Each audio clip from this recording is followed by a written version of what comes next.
उत्तर प्रदेश लोक सेवा आयोग द्वारा समीक्षा अधिकारी सहायक समीक्षा अधिकारी प्रारंभिक परीक्षा 2016 जिसका आयोजन 20 सितंबर को किया जाना है, तो उसके लिए हम लोग तैयारी कर रहे हैं और प्रीवियस ईयर के जो क्वेश्चन पेपर हैं उसको हम लोग हल कर रहे हैं।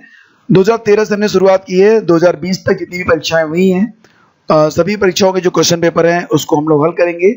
और जैसा कि आप लोग जानते हैं कि जीएस और हिंदी कुल मिला के 2 पेपर आपको एक ही दिन में देने होंगे प्रारंभिक परीक्षा में, और जीएस के 140 प्रश्न और हिंदी के 60 प्रश्न दोनों मिला के लगभग 200 प्रश्न होते हैं और इन्हीं 200 प्रश्नों के आधार पर आपको स्क्रीनिंग की जो परीक्षा है ये क्लियर करना पड़ेगा, तभी आप मुख्य परीक्षा में शामिल हो पाएंगे। तो ये जो क्वेश्चन पेपर है इसमें कुल मिला के 140 प्रश्न हैं और आज के इस वीडियो में हम लोग 70 प्रश्नों को करेंगे सॉल्व, और 70 प्रश्नों के बाद बाकी के जो 70 प्रश्न हैं यानी कि 50% आज करेंगे हल और 50% अगले वीडियो में। तो क्वेश्चन नंबर 1 से करते हैं शुरुआत। भारत के निम्नलिखित बंदरगाहों में से कौन सा एक ओडिशा तट पर अवस्थित है? देखिए क्वेश्चन आंसर के फॉर्मेट में हम लोग आगे बढ़ेंगे ताकि जो क्वेश्चंस हैं वो पूरे कवर हो जाएं और समय कम लगे। जहां पर इंपॉर्टेंट होगा मैं आपको एक्स्ट्रा फैक्ट बताता हुआ आगे बढ़ूंगा। तो देखिए जो भारत के निम्नलिखित बंदरगाहों में कौन सा एक ओडिशा तट पर अवस्थित है, सही जवाब इसका बनेगा पारादीप। और ये पारादीप जो है वो जगतपुर जिले में है, ये भी आप याद रखना। भारत में लिग्नाइट कोयले का सर्वाधिक जमाव पाया जाता है। तो जो लिग्नाइट कोयला होता है इसमें जो कार्बन की मात्रा होती है याद रखना ये 45 से 55% के बीच में होती है और ये बेसिकली पाया जाता है कहाँ पर? तमिलनाडु के नवेली में। तो ऑप्शन डी इसका सही जवाब है और तमिलनाडु के नवेली में इसे भूरा कोयला भी कहते हैं। कृष्णा नदी जल विवाद किन किन राज्यों के मध्य है? कर्नाटक और महाराष्ट्र। तो 4 विकल्प यहाँ पर दिए गए हैं और इसका सही जवाब है आंध्र प्रदेश, कर्नाटक और महाराष्ट्र। आंध्र प्रदेश, कर्नाटक और महाराष्ट्र, तो ऑप्शन बी हमारा सही जवाब बनेगा। और भारत के निम्न राज्यों में से किसकी प्रांतीय राजमार्गों की सकल लंबाई सबसे अधिक है? और इसका सही जवाब है ऑप्शन सी यानी कि उत्तर प्रदेश। ठीक है, और national highway authority of India के अनुसार यह लंबाई उत्तर प्रदेश में 8,483 किलोमीटर है। ये 2011 का आंकड़ा है, ये भी याद रखना। और उसके बाद जो दूसरा स्थान था वो राजस्थान का था। राजस्थान में कुल जो सड़कें थी उनकी लंबाई थी 7,906 किलोमीटर। निम्न में कौन सा देश क्षेत्रफल में भारत से बड़ा नहीं है? तो जैसा कि आप जानते हैं दुनिया में जो सबसे बड़ा देश है वो रूस है, और रूस से छोटा कौन सा है? कनाडा, और कनाडा से छोटा है यूएसए, और यूएसए के बाद नंबर आता है किसका? यूएसए के बाद चीन है, देन आफ्टर ब्राज़ील है, ब्राज़ील, उसके बाद है ऑस्ट्रेलिया। ठीक है, और ऑस्ट्रेलिया के बाद नंबर आता है भारत का। तो ये क्रम है। तो यहाँ पर फ्रांस नहीं है, तो ऑप्शन डी हमारा सही जवाब है। भारत में प्रथम जल विद्युत संयंत्र की स्थापना की गई थी कहाँ पर? तो देखिए माना जाता है कि शिव समुद्रम में की गई थी। ऑप्शन बी इसका सही जवाब है, शिव समुद्रम। और ये जो स्थापना हुई थी वो 1902 में की गई थी, कावेरी नदी, कर्नाटक में। क्वेश्चन नंबर 7 पे आते हैं। भारत में सर्वप्रथम खनिज तेल का कुआं खोदा गया था कहाँ पर? तो देखिए ये सही जवाब बनेगा डिगबोई, ऑप्शन ए। ठीक है, डिगबोई में। और इसी के साथ क्वेश्चन नंबर 8 पे आते हैं, और क्वेश्चन नंबर 8 क्या है ये भी देख लीजिए। ये है कि निम्न में कौन सा फूट लूज उद्योग का एक उदाहरण है? तो ये है सॉफ्टवेयर। ऑप्शन सी हमारा सही जवाब है। निम्नलिखित नदी परियोजनाओं में से कौन ब्यास नदी के पोंग बांध के जल का उपयोग करती है? तो देखिए यहाँ पर जो सभी विकल्प हैं सभी विकल्पों को देख लेते हैं। इंदिरा गांधी नहर परियोजना, तो ये जो इंदिरा गांधी नहर परियोजना है दोस्तों, इसके बारे में अगर बात करें तो ये हरिके बांध पंजाब से संबंधित है। हरिके बांध पंजाब। तो पोचमपाद परियोजना अगर आप ये सोचते हैं तो ये महानदी की परियोजना है, महानदी, और इसका जो प्रदेश है वो है कर्नाटक।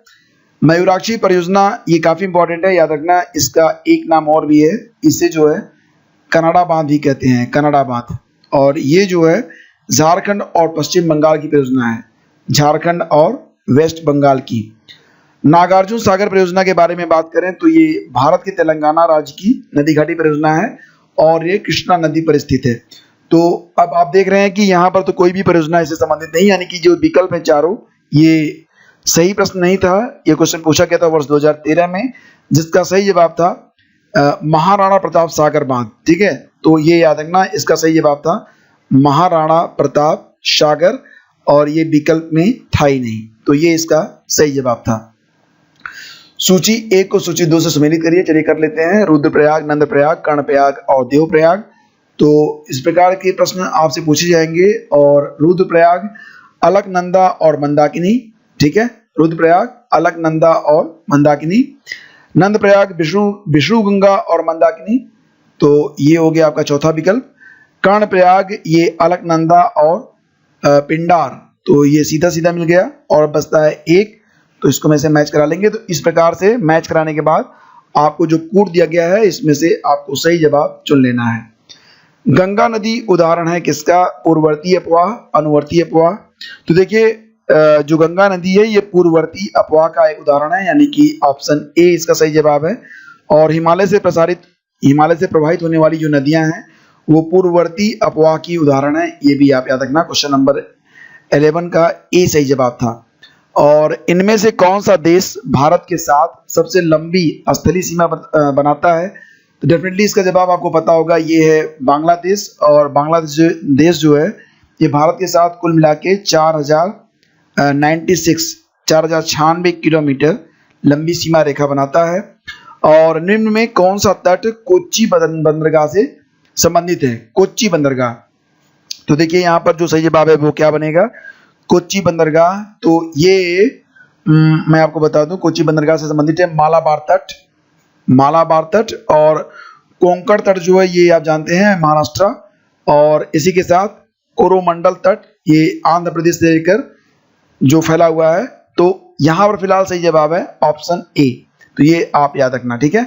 और इसके बाद हम आगे बढ़ते हैं और क्वेश्चन नंबर 14 है, लेह कहाँ पर अवस्थित है? देखिए क्वेश्चन है 2013 का, मैं बता चुका हूँ कई बार। और याद रखना कि ये जो क्वेश्चन है उसका सही जवाब है लेह जो है ये सिंधु नदी के दाएं तट पर स्थित है, तो ऑप्शन सी इसका सही जवाब है। निम्न में कौन सा हिमनद सबसे बड़ा है? तो सियाचिन जो ग्लेशियर है हिमनद है, ये सबसे बड़ा है। और इसकी जो कुल लंबाई है वो कितनी है? 70 वर्ग किलोमीटर। भारत के निम्न राज्यों में कौन रेल सेवा से वंचित है? और ये तब की बात है, हालांकि अब मेघालय को कनेक्ट करने की कोशिश की जा रही है, तो ऑप्शन बी इसका सही जवाब था। और संयुक्त राज्य अमेरिका यानी कि यूएसए के दक्षिणी कैलिफोर्निया में मृत घाटी उदाहरण है किसकी? तो क्वेश्चन नंबर 17 सही जवाब है रिफ्ट घाटी का, तो ऑप्शन डी। निम्न में कौन सा देश हीरे का सबसे बड़ा उत्पादक है? देखिए जो प्रश्न आपके सामने आ रहे हैं, तो ये जो टॉपिक आपको मिल रहे हैं, हर प्रश्न से आपको एक टॉपिक मिल रहा है, यानी कि ये जो टॉपिक आपको मिल रहे हैं वो सारे के सारे टॉपिक इंपॉर्टेंट हैं, आपको उस पर फोकस करना होगा। अभी थोड़ा समय है आपके पास, अगर आप चाहेंगे तो आसानी से प्री का एग्जाम तो क्लियर कर ही लेंगे। क्वेश्चन नंबर 18 है, हीरे का सबसे बड़ा उत्पादक देश रूस होता है, तो ऑप्शन सी सही जवाब है। पूरी दुनिया में जितना उत्पादन होता है हीरे का, उसका 25% से अधिक उत्पादन तो अकेले रूस ही करता है। हालांकि अगर सबसे अधिक स्टोर यानी कि भंडारण में जो है पहला स्थान रखता है कांगो, तो हीरे का सबसे अधिक भंडारण करता है कांगो और उत्पादन करता है रूस। तो ये हो गया आपका क्वेश्चन नंबर 18। कुरियर सेवा से प्रतिस्पर्धा के लिए भारतीय डाक विभाग ने स्पीड पोस्ट का आरंभ किया था कब? तो देखिए जो इसका सही जवाब है ये 1986 है, और 1 अगस्त 1986 को ये शुरुआत हुई थी। तो स्पीड पोस्ट की शुरुआत, हालांकि ये क्वेश्चन प्रासंगिक नहीं है, लेकिन करंट के अंतर्गत ये क्वेश्चन, मतलब ऐसे जो क्वेश्चन होते हैं वो पूछे जाते हैं। भारत की निम्न फसलों में से किस फसल के अंतर्गत उसके शुद्ध सकल कृषि क्षेत्र के सिंचित क्षेत्र का सर्वाधिक प्रतिशत है? तो इसका सही जवाब क्या बनेगा? देखिए गन्ना होता है, ऑप्शन डी इसका सही जवाब बनेगा गन्ना, ठीक है। और इसके बाद आते हैं हम लोग क्वेश्चन नंबर, और ये भी है कि 93% यहाँ पर जो कुल सिंचित क्षेत्र कितना है गन्ने से संबंधित 93%। कोसी नदी इसका सही जवाब बनेगा। निम्न नदियों में कौन अपने मार्ग में परिवर्तन के लिए कुख्यात है? तो जो कोसी नदी है ये अपने मार्ग में परिवर्तन के लिए कुख्यात है। और कोसी नदी को बिहार का शोक भी कहा जाता है, तो कई बार पूछा गया सवाल है कि बिहार का शोक ये किस नदी को कहा जाता है? सही जवाब है कोसी नदी। तो इसी के साथ आगे बढ़ते हैं क्वेश्चन नंबर 22 पे आते हैं। क्वेश्चन नंबर 22 है कि कोंकण रेलवे जोड़ता है किसको? कोंकण रेलवे, तो देखिए जो कोंकण रेलवे है रोहा महाराष्ट्र से मंगलौर को जोड़ता है, तो ऑप्शन बी इसका सही जवाब है।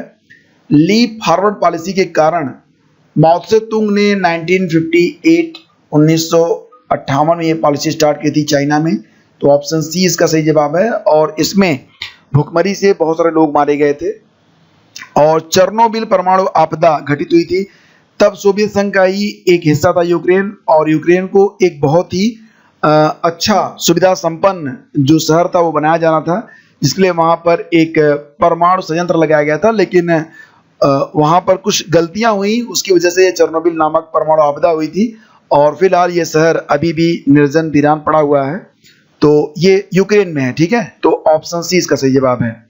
और निम्न में कौन सुमेलित है? नाग, त्रिशूल, पृथ्वी और पिनाक, तो कौन सा सुमेलित है ये बताना आपको। फिलहाल सही जवाब है इसका ऑप्शन ए।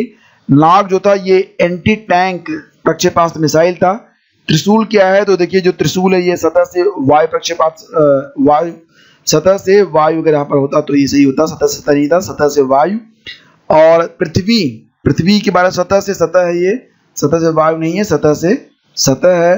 और पिनाक जो है ये मल्टी बैरल रॉकेट लॉन्चर है, तो इस प्रकार अगर होता तो सही होता। फिलहाल विकल्प ए आपका सही है। भारत में सन 2004 में जो सुनामी आई थी उसके द्वारा कौन सर्वाधिक दुष्प्रभावित हुआ था? तो ये नागापट्टिनम हुआ था सबसे अधिक दुष्प्रभावित, और नागापट्टिनम कहाँ पर है? ये तमिलनाडु में है, तो ये भी आप याद रखेंगे। और अगला क्वेश्चन होगा, निम्न में से कौन सा खनिज केरल में बहुतायत से मिलता है? तो केरल में बहुतायत से मोनाजाइट पाया जाता है। मोनाजाइट क्या है? देखिए जो मोनाजाइट है ये थोरियम का एक अयस्क है, तो ऑप्शन डी इसका सही जवाब है, याद रखना। 1818 में पहला सूती वस्त्र कारखाना निम्न क्षेत्र में शुरू हुआ था, तो पश्चिम बंगाल के फोर्ट ग्लास्टर में शुरू हुआ था। हालांकि ये जो कारखाना था वो फेल हो गया, असफल रहा, और उसके बाद 1854 में महाराष्ट्र मुंबई में एक सूती वस्त्र का कारखाना लगाया गया जो कि काफी जो है सफल रहा। इसके बाद क्वेश्चन नंबर 29, और 29 है कि निम्न में कौन सा प्रमुख काजू उत्पादक राज्य है? तो देखिए जो सबसे अधिक काजू उत्पादन होता है वो केरल में होता है। केरल के बाद अगर हम बात करें तो महाराष्ट्र और आंध्र प्रदेश आते हैं, यानी कि केरल इसमें पहला स्थान पर होगा, दूसरे स्थान पर महाराष्ट्र हो जाएगा, और तीसरे स्थान पर हम आंध्र प्रदेश को रख सकते हैं। तो इस प्रकार से होगा काजू के उत्पादक राज्य। निम्न राज्यों में सन 2008 में किसमें उच्चतम मानव विकास सूचकांक था? तो इसका सही जवाब है क्वेश्चन नंबर ए, 30 का ए, उत्तर प्रदेश। हालांकि अभी प्रासंगिक प्रश्न नहीं रह गया, करंट अफेयर्स में जो भी प्रश्न होंगे वो आपको पिछले लगभग 12 महीने के जो करंट अफेयर हैं, 12 मंथ, तो ये आपको ध्यान में रखना होगा। वार्षिक ले लीजिए और उससे आप लोग अच्छे से पढ़िए। और निम्न में कौन सा एक प्रवाल द्वीप है? तो जो ये आपका लक्षद्वीप है ये प्रवाल द्वीप है। और अगर हम बात करें अंडमान और निकोबार के बारे में, तो अंडमान निकोबार जो है ये ज्वालामुखी से उत्पन्न द्वीप माने जाते हैं, ज्वालामुखी। ठीक है, तो 31 का प्रवाल द्वीप कौन सा है? Lakshadweep, option D. और क्वेश्चन नंबर 32 पे आते हैं, किस तट से भारत का औसत समुद्र तल नापा जाता है? क्वेश्चन बहुत इंपॉर्टेंट है और इसका सही जवाब है ऑप्शन ए, मुंबई से नापा जाता है, तो ऑप्शन ए इसका सही जवाब है। इनमें कौन दक्षिण भारत की सबसे ऊंची चोटी है? तो याद रखिएगा अनाईमुड़ी जो है ये सबसे ऊंची चोटी है, और ये अन्नामलाई पहाड़ियों में आती है अनाईमुड़ी, तो ऑप्शन ए इसका सही जवाब है। और क्वेश्चन नंबर 34 पे आते हैं, निम्नलिखित में कौन सुमेलित नहीं है? एक है जो इसमें सुमेलित नहीं है, बोलीविया में टिन पाया जाता है, सही है, और ब्राजील में लौह अयस्क, मैक्सिको में चांदी, और पेरू में तांबा होता है। ठीक है, तो यानी कि विकल्प डी हमारा सही जवाब है, ये सुमेलित नहीं है। निम्न देशों में कौन विश्व में लौह अयस्क का बृहत्तम उत्पादक है? लौह अयस्क का बृहत्तम उत्पादक जो देश है वो कौन सा है? 35, और इसका सही जवाब क्या बनेगा? देखिए जो सबसे अधिक उत्पादन करता है वो चीन करता है। चीन के बाद स्थान किसका आता है? ऑस्ट्रेलिया का। ऑस्ट्रेलिया के बाद आता है ब्राजील, ठीक है, और ब्राजील के बाद भारत का, यानी कि भारत का जो स्थान है वो लौह अयस्क में चौथा है। तो ये हो गया क्वेश्चन नंबर 35। अब आते हैं क्वेश्चन नंबर 36 पे। तो क्वेश्चन नंबर 36 क्या कहता है, आइए देखते हैं। 36 है कि निम्न में कौन सी नदी भ्रंश घाटी से होकर प्रभावित होती है। तो देखिए 3 नदियां हैं जो भ्रंश घाटी से होकर प्रभावित होती हैं और इन तीनों नदियों को आप रख लीजिए। एक नदी इसमें है नर्मदा, और दूसरी कौन सी है तापी, और तीसरी कौन सी है दामोदर। ये 3 नदियां हैं जो होकर बहती हैं भ्रंश घाटी से। नर्मदा एन, तापी टी और डी NTD। तो ये अब इसमें कौन सा है, तो ऑप्शन सी हो जाएगा। ठीक है।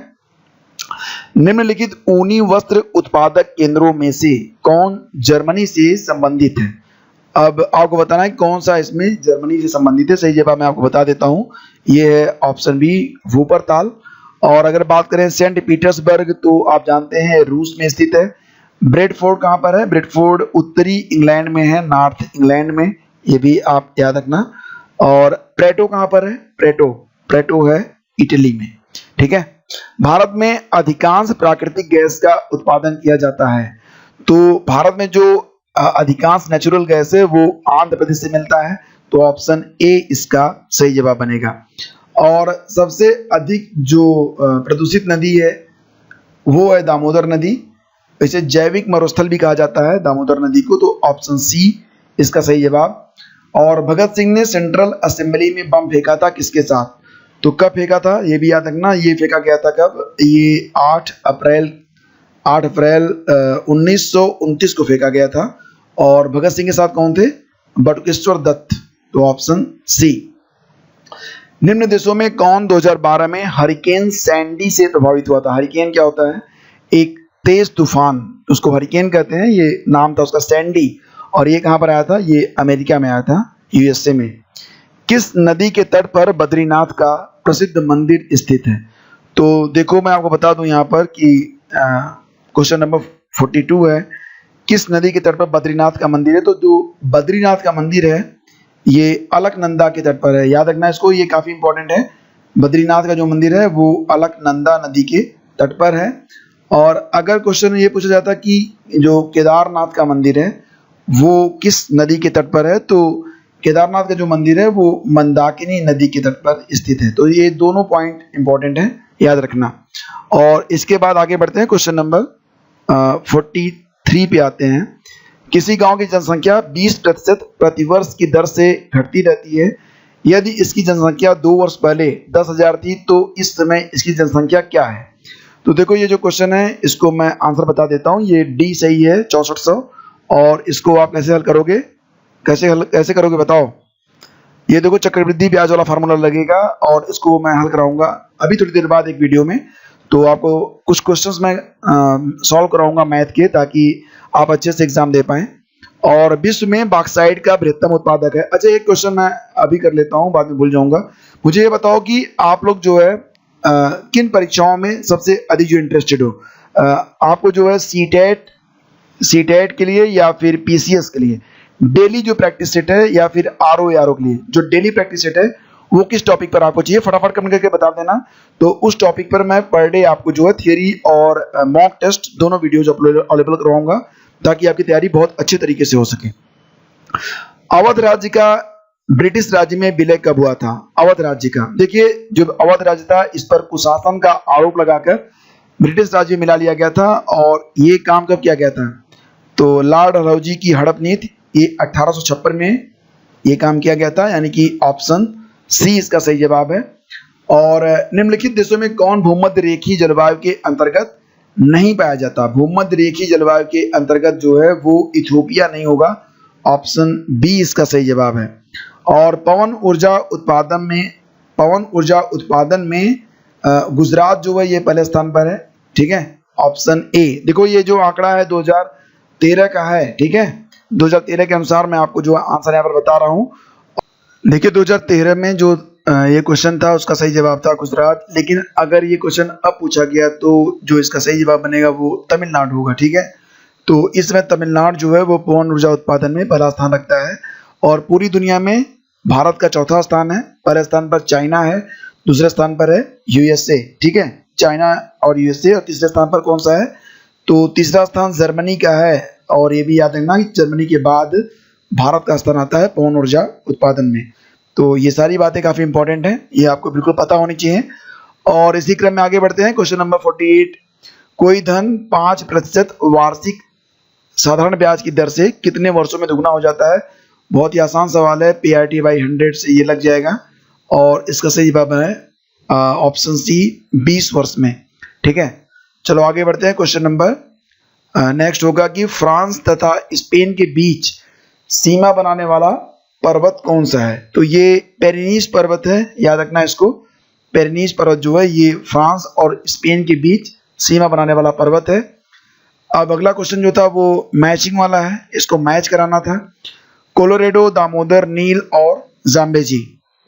तो कोलोरेडो ये हुवर बांध, तो ये आ गया आपका ऑप्शन 4 पे। नेक्स्ट है कौन सा? दामोदर, ये हो गया दामोदर कौन सा? पंचीत हिल। तो तीसरा विकल्प नील असवान, ये हो गया, और जाम्बेजी करीबा। तो इस प्रकार से इसको आप मैच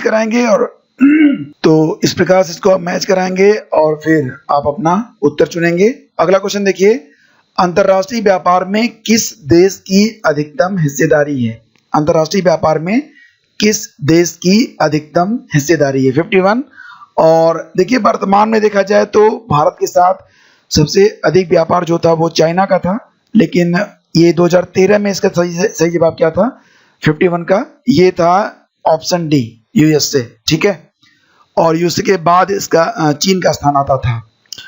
यूरोप के लौह अयस्क उत्पादक देशों में फ्रांस का स्थान कौन सा? देखिए जो भी उत्तर मैं आपको दे रहा हूँ ये 2013 के परिप्रेक्ष्य में दिए जा रहे हैं, और जहां पर अपडेशन की आवश्यकता है वो मैं अपडेट भी कर रहा हूं, तो आप कंफ्यूज मत होइएगा। ठीक है, और यूरोप के लौह अयस्क उत्पादक देशों में फ्रांस का स्थान कौन सा है? तो देखिए जो यूरोप के लौह अयस्क उत्पादक देश थे उसमें जो फ्रांस का स्थान था ये चौथा था, ऑप्शन डी इसका सही जवाब दिया गया था 2013 के अंतर्गत। और स्वेज नहर के दोनों सिरों पर स्थित जो पत्तन युग में है, तो ये क्वेश्चन तो बिल्कुल स्टैटिक है, ये तो बदलेगा नहीं। ये है कौन सा? पोर्ट सईद और स्वेज, ऑप्शन डी। ठीक है, इसके बाद आगे बढ़ते हैं। क्वेश्चन नंबर 54 है, कौन सा देश आर्कटिक वृत्त के दक्षिण में पाया जाता है? आर्कटिक वृत्त के दक्षिण में पाया जाता है, तो ये कौन सा है 54 का? ये है आइसलैंड, ऑप्शन बी। किस देश में बाजार आधारित लौह और इस्पात के कारखाने हैं? तो ये जापान है, ऑप्शन सी। अंधी घाटियां ये कहां पर पाई जाती हैं? ये कार्स्ट प्रदेश में पाई जाती हैं, ऑप्शन ए। अब जो एक कार्स्ट प्रदेश होता है ये क्या होता है आपको बता दें, तो ये जो कार्स्ट प्रदेश होता है यहाँ पर लाइमस्टोन या डोलोमाइट का बाहुल्य होता है, उन्हें कहते हैं कार्स्ट या कर्स्ट प्रदेश। ठीक है, तो ऑप्शन ए। और अब फिर आ गया है मैच करने वाला, सूची 1 को सूची 2 से आपको मैच कराना है। आल्पस एक वलित पर्वत है, यानी कि तीसरा विकल्प। और फिर क्या आ गया? वोजेस ये भ्रंशोत्त पर्वत है, तो ऑप्शन ए। और विंध्य जो है क्या है? ये अवशिष्ट पर्वत है। और फिर बचता है फ्यूजियामा जो कि एक ज्वालामुखी पर्वत है। और इसके बाद है निम्नलिखित में कौन सा देश नील नदी द्वारा अपवाहित नहीं होता है? तो ये सही जवाब है ऑप्शन ए, चाड। ठीक है, निम्न देशों में ऊन का सबसे बड़ा उत्पादक देश कौन सा है? तो इसका सही जवाब क्या बनेगा? देखिए 2011 के आंकड़ों के अनुसार वैश्विक ऊन उत्पादन में चीन जो था ये पहला स्थान रखता था, ऑप्शन ए इसका सही जवाब बनेगा। और इसी क्रम में आगे बढ़ते हैं, क्वेश्चन नंबर 60 पे आते हैं। क्वेश्चन नंबर 60 का सही जवाब देखिए, कुल 70 क्वेश्चन है, कुछ क्वेश्चन और बचे हुए हैं। तीसरा जो आंग्ल मराठा युद्ध हुआ था ये लॉर्ड हेस्टिंग्स से संबंधित है, तो ऑप्शन सी इसका सही जवाब बनेगा, लॉर्ड हेस्टिंग्स। और उत्तर प्रदेश सरकार ने 24 दिसंबर 2012 को अपने कार्यालयों में उद्योगपतियों एवं उद्योग संगठनों के सुविधा पूर्वक पहुंच के लिए कार्ड जारी किया था, जिसको गोल्ड कार्ड कहा गया था, स्वर्ण कार्ड। सूची 1 को सूची 2 से सुमेलित करिए। रबर जो है ये सबसे अधिक कहां पर पाया जाता है? इंडोनेशिया और मलेशिया में। कहवा जो है ये कोलंबिया, जैतून इटली में, और गन्ना मॉरिशस। इस प्रकार से आप मैच करा लेंगे। उत्तर प्रदेश में एक बबर शेर सफारी स्थापित किया जा रहा है, ये क्वेश्चन पूछा गया था यूपी के करण के अंतर्गत, तो इटावा में। और इसके बाद क्वेश्चन नंबर 64 पे आइए। 64 क्या कह रहा है कि 1 नैनोमीटर बराबर कितना होता है? 1 नैनोमीटर ये बराबर होता है 10⁻⁻7 सेंटीमीटर, तो ऑप्शन बी।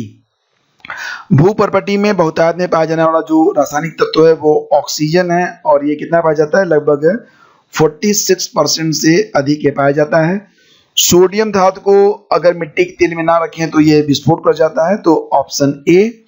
और कौन सा पेट्रोलियम परिष्करण का उप उत्पाद है, यानी कि पेट्रोलियम परिष्करण के बाई प्रोडक्ट निकलता है ये, तो ये है एस्फाल्ट, ऑप्शन डी।